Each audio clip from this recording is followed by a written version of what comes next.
Hey everyone, welcome back to the Incredible India podcast series. Today we're joined by Tim and Debbie, and we're diving deep into something that sounds utterly delicious, and it's just steeped in culture.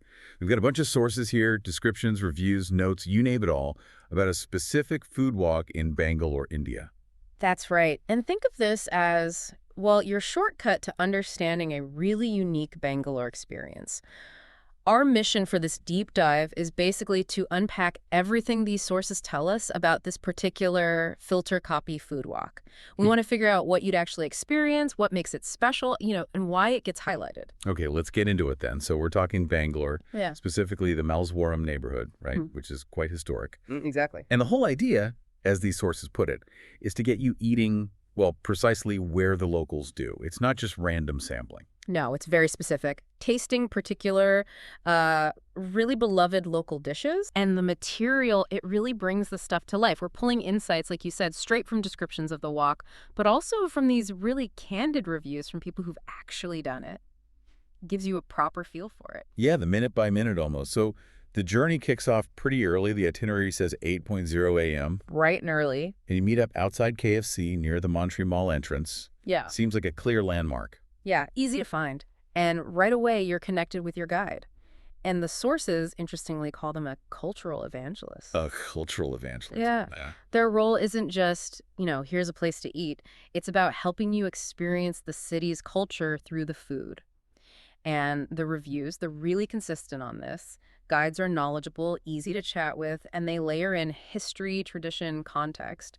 People actually mention specific guides like Snekar, Mayuri, Amit, Ravi, Prashant, Divakar, saying they really made the experience. I love that framing, cultural evangelist. Yeah. It makes so much sense because food isn't just, well, fuel. Yeah. It's totally woven into the fabric of a place. Def- So starting at 8 a.m., what's the very first taste? What do you encounter? Okay, so based on the timing and the itinerary, the first stop is something pretty unique. It's idli, but stitched and cooked inside jackfruit leaves. They call it kote kadubu locally. Huh.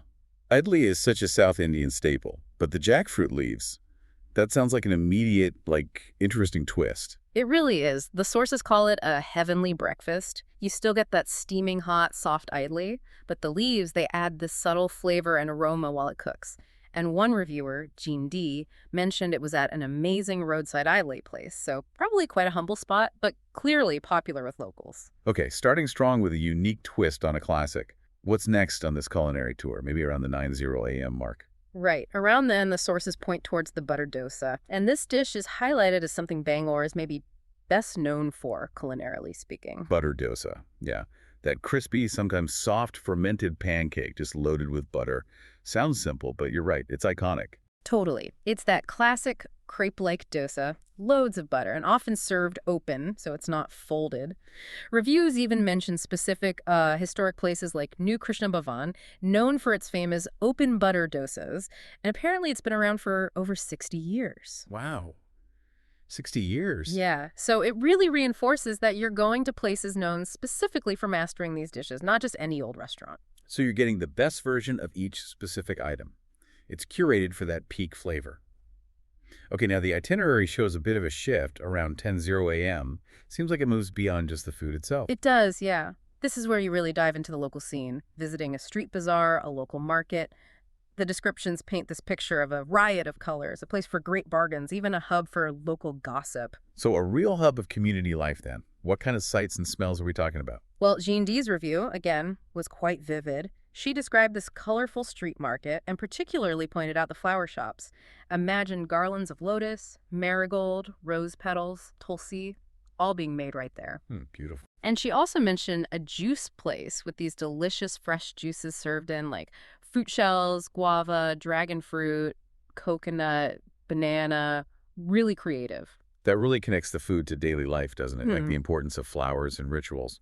Sounds like the market isn't just for shopping, it's a window into the city's soul. That's exactly it. The sources really emphasize this walk is about experiencing the culture, learning about the city, its people.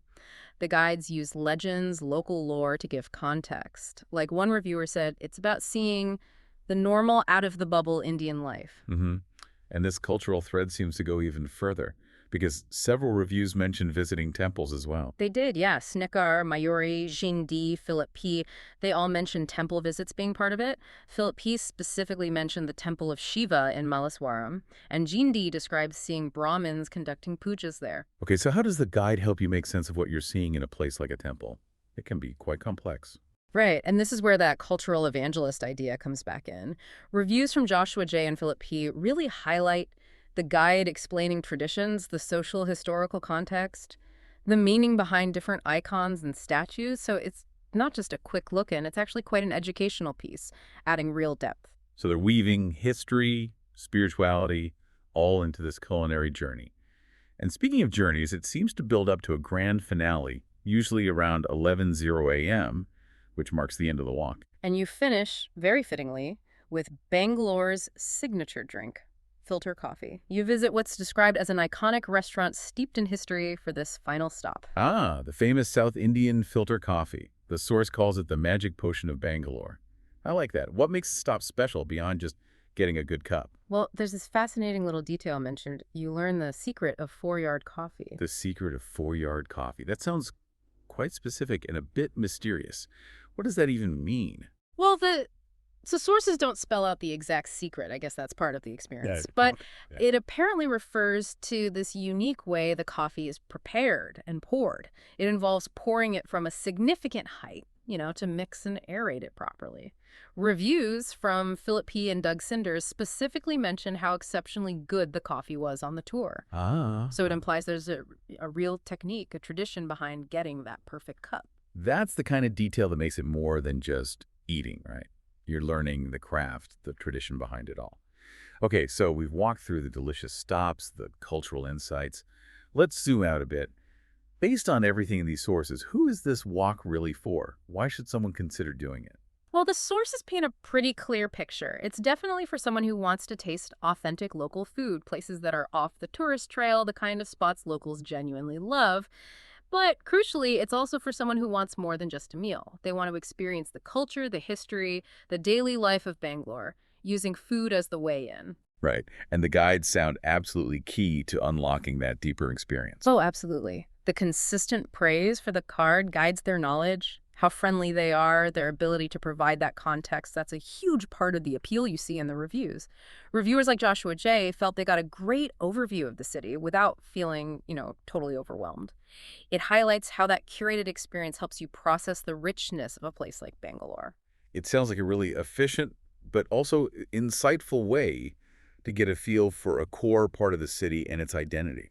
It's definitely presented as a really valuable experience. Philip P.'s review flat out says it's absolutely worth the time and cost, emphasizing that you get to taste the real food and gain that deeper understanding. And speaking of cost, the sources do give us a breakdown of the practical stuff. Yes, they do.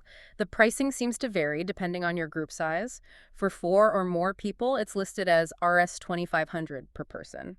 It goes up a bit for smaller groups. Rs 2,950 each for 2-3 people, and then Rs 3,750 if you're going solo. So the range is roughly Rs 2,500 up to Rs 3,050 per person.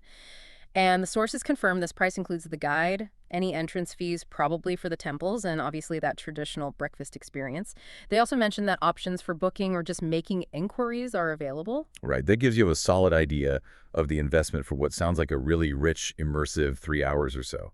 It feels like this walk is designed to connect you right to the heart of Bangalore, the flavors, the history, the community, all tied together by the simple act of sharing a meal. It really highlights just how deeply food is woven into a city's identity, isn't it? Its traditions, its stories. Which kind of leaves us with this thought to mull over. When you explore a city's food scene, are you just tasting different things? Or does that act of tasting and maybe understanding the stories behind the dishes, does that actually change how you perceive its people and its history? If you decide to travel to India, we have a recommendation. 5 Senses Tours organizes tours across India, which are immersive cultural experiences. You can email contact@fivesensestours.com. Note 5 is written as a numeral in contact at fivesensestours.com. Or WhatsApp to +919 845 677 7446.